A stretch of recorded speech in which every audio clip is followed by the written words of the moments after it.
Alright everyone, welcome back to the channel now. Obviously, yesterday, as of recording, was the inauguration for the 47th President of the United States, which is Donald Trump, and he is now officially in office. He is now officially president. You know, he already did his oath around 12 noon on Monday, January 20th, 2025, and also, obviously, new Vice President J.D. Vance has also assumed office. So, as of me recording this, the Biden administration is officially done. No more President Joe Biden. Hopefully he can now relax in the sun down in Rehoboth Beach back in Delaware and ride his bike along the trail with his wife Jill.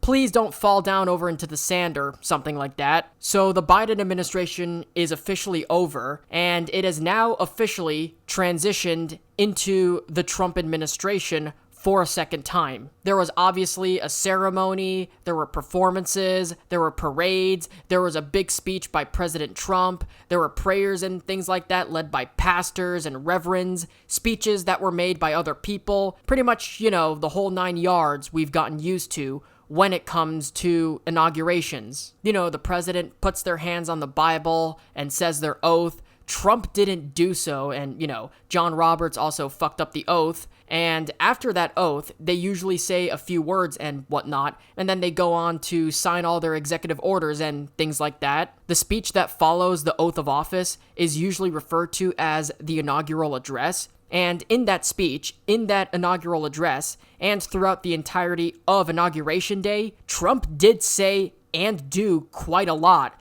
and already has done quite a lot. And some of the promises that he made, of course, with regards to the over 200 executive orders on day one, he signed a lot of them and still is in the process of doing so as of recording. And we're going to be discussing some of that in today's video. Some of it is, you know, the stuff we've already basically have been hearing from Trump before the inauguration on what he planned to do. Some of it is stuff that I didn't even expect. But obviously, you know, Trump is kinda sort of like an outlier politically, right? Arguably one of the biggest outliers in all of American political history, if not the biggest outlier in world political history. You know, he's got this large, unimaginable cult following that views him as the second coming of Jesus, and he's also got a base that sees him as essentially the Antichrist. He says or does things that obviously core MAGA supporters of Trump, you know, they think it's a good move, they think that it's the right thing to do, or whatever. They will agree with what he's doing and whatever he's doing, at least for the most part. But he also does a lot of things that piss a ton of people off, particularly people on the left and leftists, sometimes even rightists. And some of the things he does also creates a lot of confusion and skepticism for other people, right? Because, you know, for instance, like with the whole Gulf of America thing right now, right? A lot of people are confused, like, why the fuck do we even want to rename the Gulf of Mexico to begin with? Why do we need to call it the Gulf of America? You know, what really is the big goddamn deal with changing the name that people have been familiar with for literally centuries? I am pretty much more objective to whichever leader comes into the White House. I am critical of Trump at times. I am not afraid to criticize him when he deserves criticism, and vice versa when he deserves praise. Sometimes he's not coherent. He just rambles on and on about the same issues and makes the same stupid jokes at rallies or something like that. Some of the times he says or does things that I don't agree with. Like, for example, I criticized all of his airstrikes that he did on the Middle East, and I still oppose them to this day. I also opposed his bump stock ban, which was just overturned not too long ago because it was unconstitutional. I don't support the idea of leaving NATO completely. Trump has made that suggestion before, and I heavily disagree with it. The United States should not leave NATO, no matter how imperfect it is. And when he first brought up the idea of ending birthright citizenship via executive order, I criticized it because it can't be done without amending the Constitution. Doing so would be unconstitutional because birthright citizenship is in the 14th Amendment. I see myself more as an independent. I am not a Republican.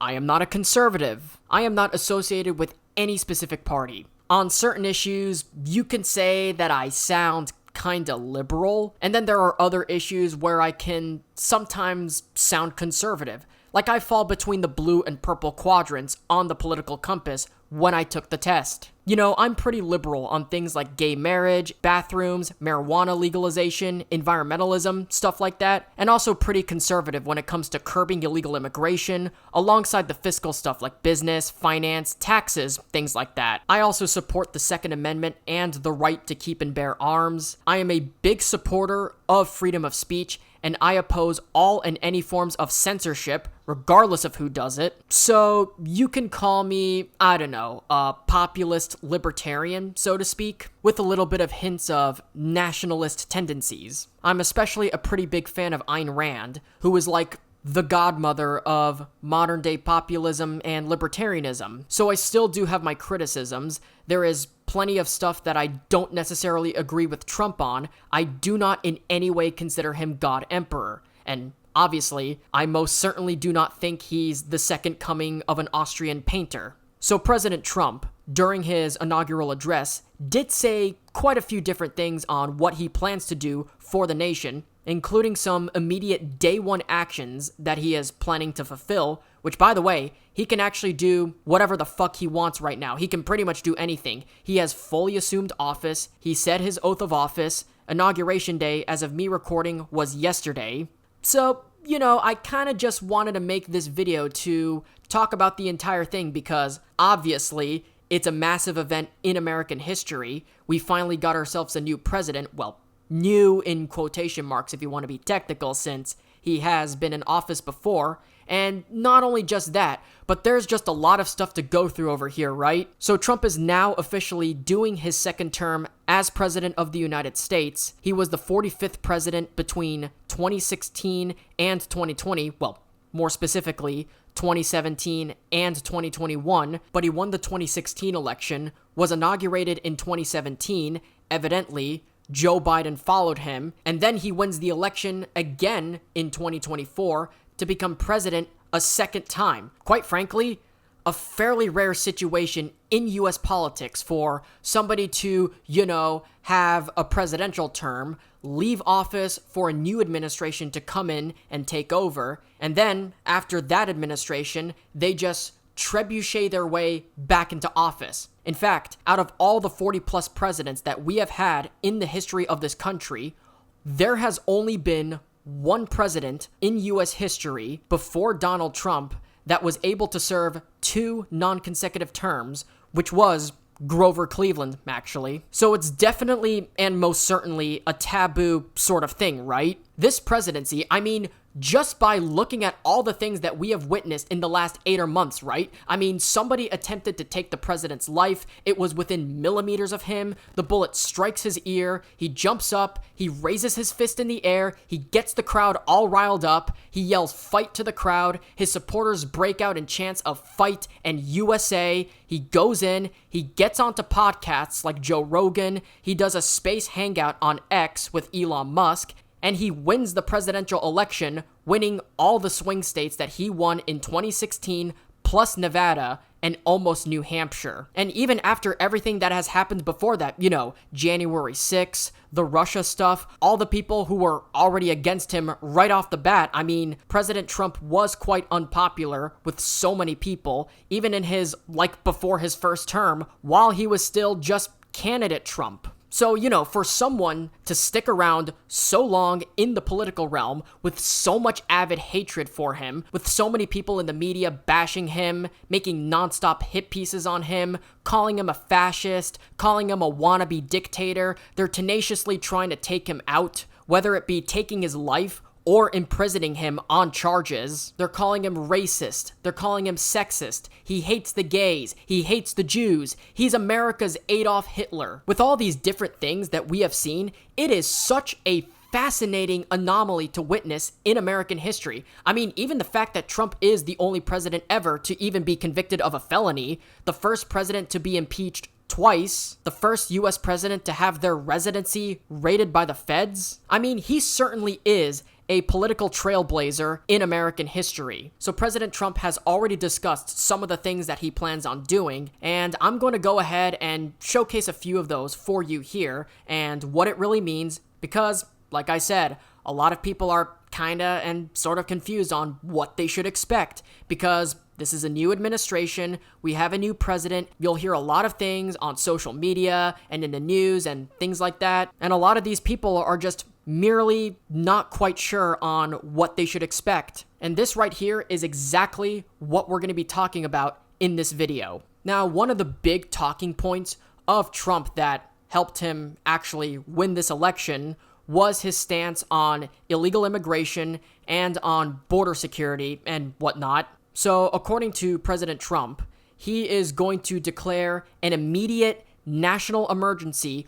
on day one on the southern border of the United States. He claims that he is going to utilize the U.S. military to stop illegal immigrants from crossing the border. He also mentioned that he will also be putting an end to the catch and release program that the U.S. has implemented currently. So in case you guys are confused and don't know what this is, catch and release, as the name states, it's kind of self-explanatory, you know. They catch someone who is crossing the border illegally, and then they release them into the U.S., and then they give them like a specific court date or whatever that they have to appear at. What this really is like, you catch someone that is crossing and entering into the country illegally and already putting them in the country for them, if that makes any sense. At least up until they get their court date. So the point is, you catch someone who is crossing illegally, and then you just release them in the country, and then they'll stay there until they get their court date, or whenever that court date is. So Trump plans on ending that process altogether, and take a much more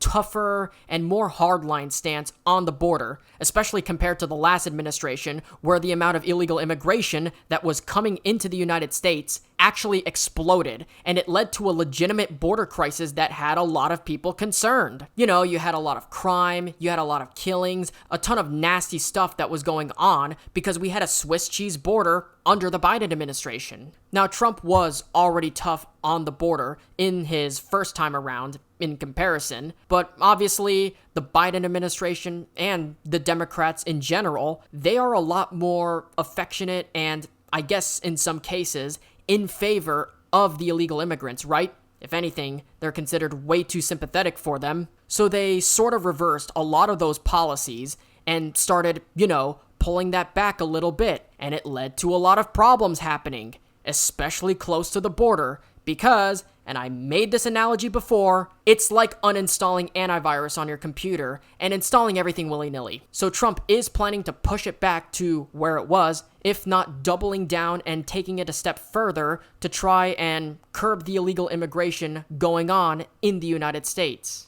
Again, like I mentioned, my immigration stance is similar to having a computer. You gotta have antivirus installed. It's a must. Now, that doesn't mean you can't download anything, but you can't download and install everything. You need to have some form of protection. There is a night and day difference between legal and illegal. Immigration is totally fine. 80 to 90% of Americans come from immigrants anyway. It only needs to be done legally. There's a whole process. Just look up Ellis Island. Now, another thing that he did say during his inaugural address that obviously had a lot of people pissed off to oblivion, and a ton of people are obviously going to take a lot of issue with it, you know, given like all the social movements and other shit that has been happening over the past couple of years. So President Trump has also announced that the official policy of the United States government moving forward is going to be that they will only recognize two genders, that being male and female. Now, we all know over the past few years especially, there's been a lot of like these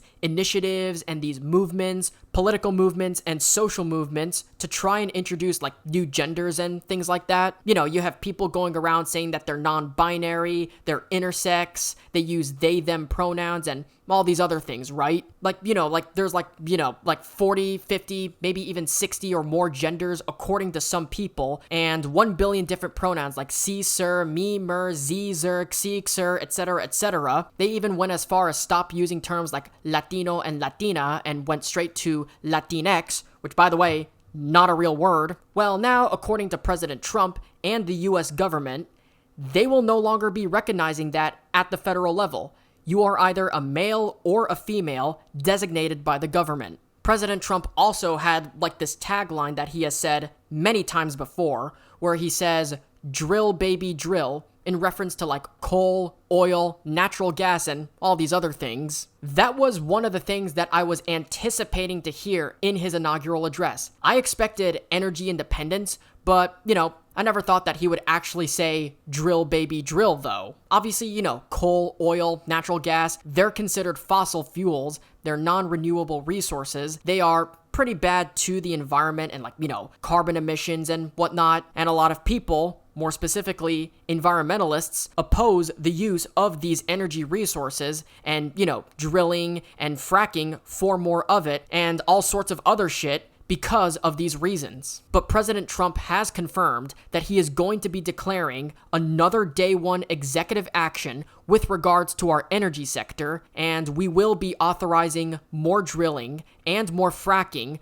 to produce more oil and natural gas, which, by the way, the United States has the largest deposits of coal, oil, natural gas, and other forms of energy out of any nation in the world. So because of that fact alone, President Trump wants to drill more and more of these energy resources than we have been doing previously, so that not only can the US remain energy independent from other nations, but also that way we can be able to export all of these energy resources and benefit the US economy and, make more money for the United States, right? So for the people who are big into climate change and, their beliefs are in environmentalism and things like that, this is going to be something that they will be firmly against and opposed to. Clearly because, like I said, they don't want new fracking projects, they don't want more oil being drilled, they don't want more people to use oil and other fossil fuels, things like that. Now, wind and solar energy is still at its infancy. Great way to reduce carbon emissions on paper, but they have pros and cons too. This is coming from an environmentalist who believes in climate change, by the way. The pros for oil and natural gas is that it's cheaper and it's still a necessity for industrial projects. The cons is that it's bad for the environment, it causes pollution, and too much of it is also bad for your health. The pros for wind and solar is that it's cleaner. The cons is that it's expensive and doesn't generate enough power that oil and natural gas does. Also, windmills being so high up in the air plays a very big risk for birds that could potentially get struck by them. The problem is that countries like China especially, and India, are some of the biggest polluters in the world, and countries like China don't have any regulations put in place. So when the West is regulated, China, and to some degree India, aren't. So you're not really making a super mega difference unless you go after those countries. And realistically, when you ship all these jobs there, it's not necessarily solving the problem. You might be solving the problem in your area, but carbon emissions are still going up, just in a different location. Just putting that out there. Now, another major thing that has been talked about in the news quite a lot, because Trump has been pretty vocal about it, even after winning the election when he wasn't really technically president yet, but he was still president-elect. We've heard a bunch of different things that people have either thought were awesome or thought they were just completely outright ridiculous and just off the wall, right? One of those things involves the Panama Canal, which I've discussed about in a video before. The United States were the ones that built the canal all the way back in the day. Tens of thousands of Americans died of yellow fever, basically building the project. The Panama Canal at that time was one of the greatest engineering achievements in human history, one of the most important shipping canals in history, more important arguably than the Suez Canal, and it was built by Americans. We were the ones that built almost the entirety of the canal. The French tried to, but again, because of yellow fever, they were unable to. So according to President Trump, he is going to do whatever it takes to retake control of the Panama Canal for the United States. So around 45 years ago, the US basically gifted the Panama Canal to the nation of Panama, and it was under joint control between 1976 and 1999 when it was fully given back to Panama. And according to President Trump, they are now basically tariffing American ships. They are charging them way higher than we had previously agreed to them doing. They are allowing the Chinese to essentially operate the Panama Canal, which is one of our achievements that we ourselves built, but is now being used by the Chinese and extorted against us by Panama. So one of Trump's focuses is that he plans on trying to take back the canal and restructure it under a more US-friendly control. My idea is make it a US territory again, have the canal under joint control between the US and Panama. We pay for the canal, we can upgrade it, add more shipping lanes, probably build a military base there, kick all the Chinese influence out, and split all the costs and earnings equally amongst us and the Panamanians. That right there sounds like a perfectly fair deal. And like I said, a lot of people, they think that this is a bad idea. They think that this is going to, spark some sort of political issue with other countries. And clearly, Panama is not just, thrilled to give it back or wanting to even give it back to begin with. But, again, like I said, if you just simply sweeten the deal and simply just give Panama the other half of control, profits, and compensation of the canal, it could work. He also frequently talks about buying Greenland from the Danish. This is something that he has talked about a little bit before in his first administration. It's one of those things that's wishful thinking, but not really that likely to happen anyway. It's not impossible, but not really that likely. Now, I've talked about this before. Denmark really hasn't expressed any interest into ceding Greenland to the United States. They are autonomous, and they are semi-separatistic. However, from my understanding, it seems like they are willing to make significant concessions to allow, the US military to operate more freely there, right? Trump has sounded pretty firm about making Greenland part of the United States, which, by the way, I would support if it does end up happening. It would end up being one of the first major and massive territorial acquisitions that the US has ever made for a better part of a century. And that's even if you consider, the acquisition of Alaska. It was obviously a territory before. Then it became a state in, I believe, the 1960s, if I remember correctly. But Greenland is the largest island in the world. The island is so massive that it would be almost like a Louisiana Purchase type of thing for the United States,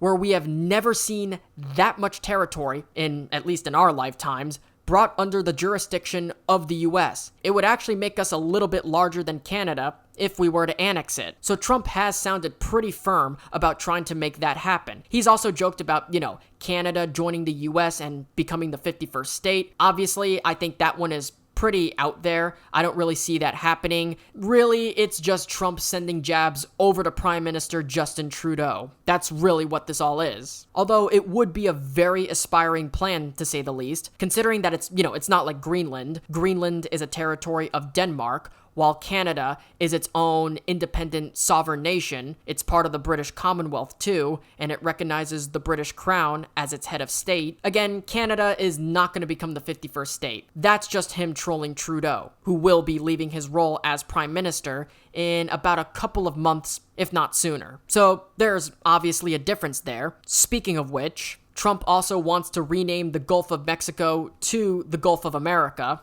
This one, I really don't have any fucking clue why we want to rename a body of water that has went under this name ever since it was first discovered. I know it can also be used as a humorous joke of some sort. I'll try to play along with it, but, I don't think there's any, purpose of renaming the Gulf of Mexico to the Gulf of America. That one kind of confuses me. Initially, I thought it was a little bit of a troll and whatnot, but Trump, for some reason, in his inaugural address, has stated that he wants to rename the Gulf of Mexico as the Gulf of America. But President Trump has also made it pretty evident that he has a very ambitious platform and agenda for the US government in the next 4 years. He plans on making a bunch of big-time major changes and cuts to a lot of these agencies and bureaus that he considers to be inefficient or pretty much useless for the American people, with the creation of a brand new advisory board known as the Department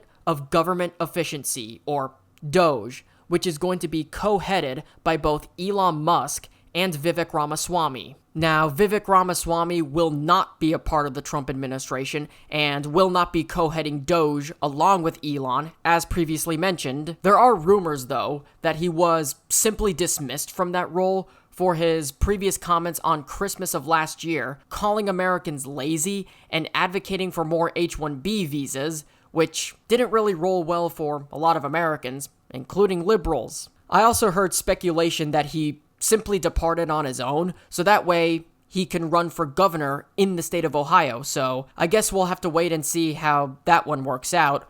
But Donald Trump even mentioned it yesterday, like the whole DOGE thing, basically trying to tighten up US spending to help out with the deficit and to help us in other areas of spending where we need it. You know, getting rid of unnecessary spending and actually using it on things that we need, doing whatever we can to decrease our national debt as much as possible and making our government, efficient, something that we haven't done in God knows how long. That's exactly why it's called the Department of Government Efficiency. Trump also talks about building up our military and making it the strongest, greatest, and most powerful military that the world has ever seen, which, in reality, the US military is already that. But under President Trump, he plans to modernize it even more, make it more efficient, and make it even stronger, trying to clean out all the DEI that is found within it. Speaking of which, he also plans on eliminating DEI in all of our government agencies. He also plans on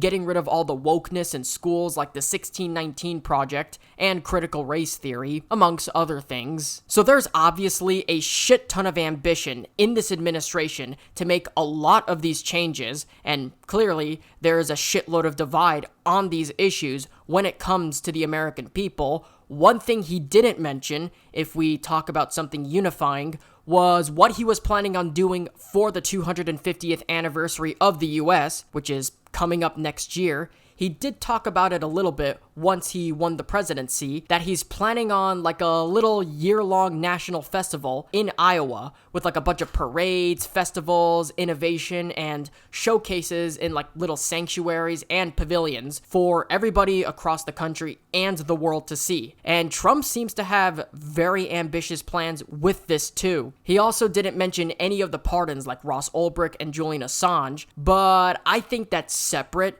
because he's mainly talking about executive orders and what he's going to be planning on doing for the next 4 years. But so far, with crypto, with AI, with free speech, and so forth, I think that he's got the ball rolling really quickly. Like, Trump has already announced that he's planning on signing an executive order protecting free speech on the internet, and he's planning on doing like a lot of innovation when it comes to crypto and AI, which I, as a tech geek myself, am absolutely looking forward to. My guess is that he's already arranged this beforehand. Like, once he understood that he would be president of the United States, my hope is that he convened people and had a number of meetings and talks behind the scenes, gathered a bunch of ideas, filed off as much paperwork as possible so he can sign his name on it as quickly as possible, and try to make it potentially even a day one promise kept. This would be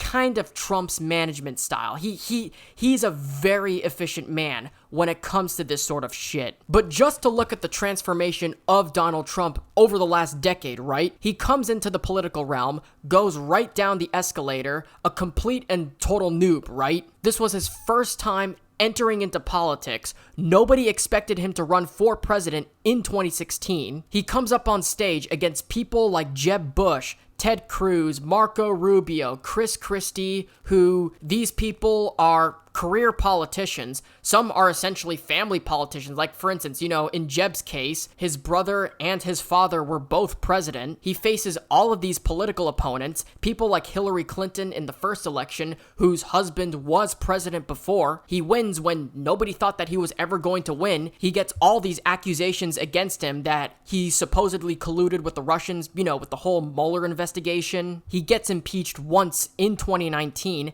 and then he leaves office with the whole January 6th thing, right? It's called an insurrection. It's called a riot. They're saying that he incited a riot. People are even suggesting that Trump should be brought up on charges for it. He gets impeached again for a second time. First time that a president has been impeached twice. He's eventually charged with all like this hush money case shit with Michael Cohen and Stormy Daniels. He gets convicted with a bunch of felony charges. They wanted to imprison him. His home at Mar-a-Lago was raided by the FBI. I mean, we got the first ever mugshot for a president ever. They wanted to do everything they can to put the president away and make sure, realistically, not only did he essentially suffer from all these charges that they brought up to him, but also so that he could not run for president again. He ends up getting all these charges and whatnot. They try to pass something to make sure that convicted felons can't run. They try to enact the 14th Amendment on him using January 6th, but he still runs for president. He runs against Joe Biden.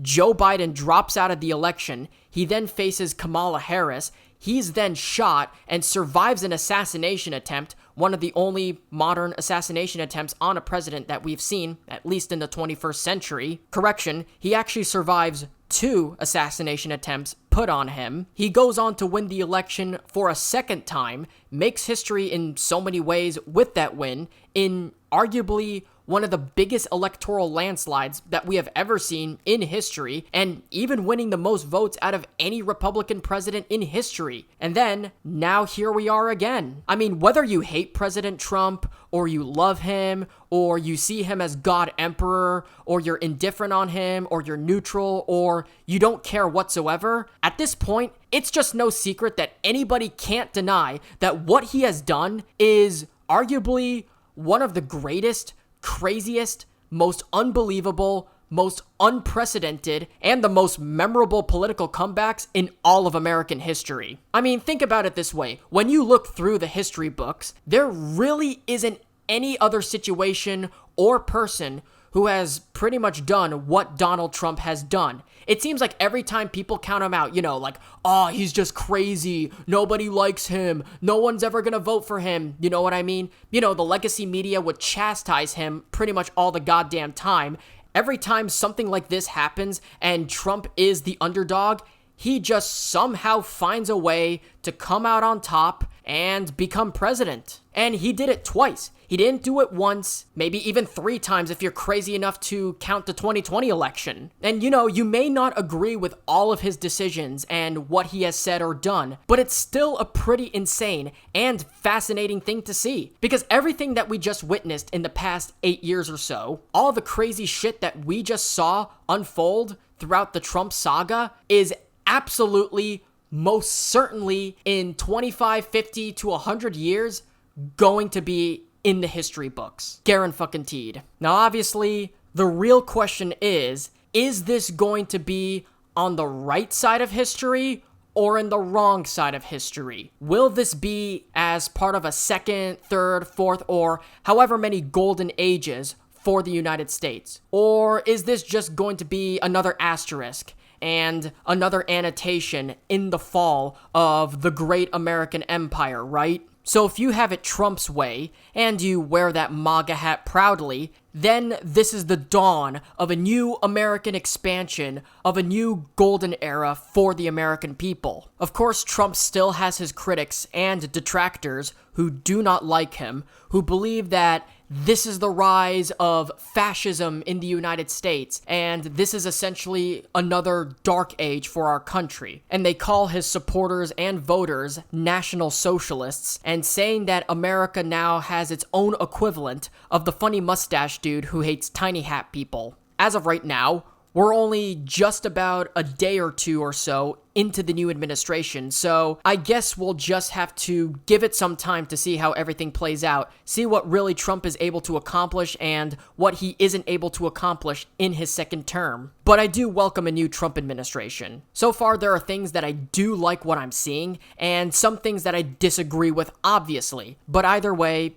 Donald Trump is officially president again of the United States. And with all that being said, thank you guys so much for watching. If you guys enjoyed, be sure to hit that like button down below. And if you're new around here, be sure to subscribe to the channel and ring the little notification bell. Be sure to follow me on all my social medias. Links are in the description below. Share this video around with your friends, families, boyfriends, girlfriends, enemies, whomever. Definitely helps me out a lot, helps the video grow, and helps grow the channel if you were to share this video with whomever you know. And as always, guys, like, subscribe, ring notifications, and until then, I'll see you guys in the next one. Take care, talk soon, you're awesome.